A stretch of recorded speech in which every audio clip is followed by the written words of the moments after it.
This first sequence shows a fire test on a deep fat fryer following the new UL 300 test procedures. The new requirements state that a commercially available fryer must be used with a minimum heat-up rate of 12 degrees per minute and a maximum cool-down rate of 5 degrees per minute. Also, the auto-ignition temperature of the cooking oil must be at least 685 degrees Fahrenheit. The oil is heated until it auto-ignites. Then, it is allowed to burn for 2 minutes with the fuel source left on at full intensity.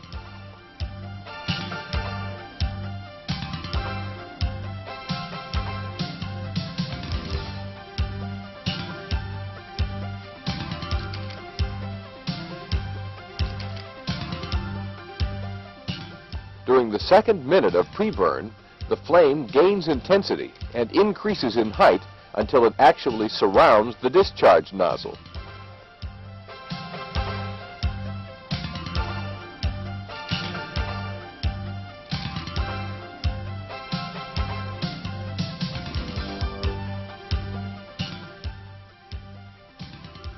At the 2-minute mark, the system is actuated. During discharge, there can be no splashing of flaming cooking oil outside the perimeter of the appliance. The fire is extinguished in a matter of seconds, and the agent builds up a foam blanket that secures the liquid surface to prevent reignition. The foam blanket must secure the fire for at least 20 minutes according to the new standard.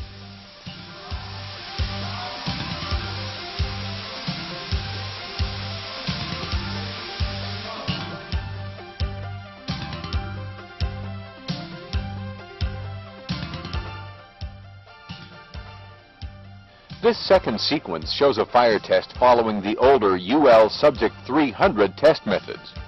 This less stringent test allows the use of mock-up appliances with no specified heat-up rates. And because the mock-up appliances are not insulated, they cool down very rapidly. Also, the required minimum auto-ignition temperature of the cooking oil is 650 degrees Fahrenheit versus 685 with the new standard. And unlike the new UL test, the fuel source is immediately shut off after the fire ignites and the pre-burn is only 1 minute.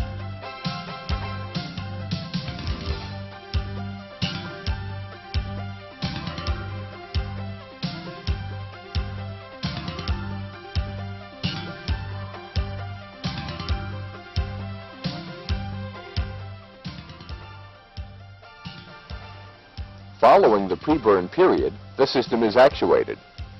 Again, the fire is quickly extinguished and a foam blanket is formed.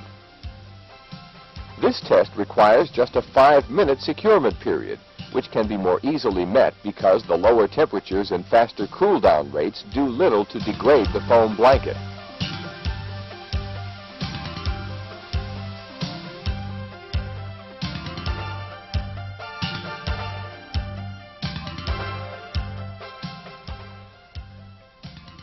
This third sequence shows both fire tests simultaneously. Again, you'll be able to clearly see the significant differences in pre-burn time and flame intensity between the more stringent UL 300 test on the left and the previous test method as shown on the upper right. The added requirements to minimize the splashing of hot cooking oils also play a significant role in the longer extinguishment times and increased agent quantities used in today's UL 300 systems. The new UL 300 standard is clearly a more stringent test, which more closely simulates real-world conditions, not only as shown in these fire tests, but in the testing of woks, griddles, ranges, charbroilers, and various other appliances.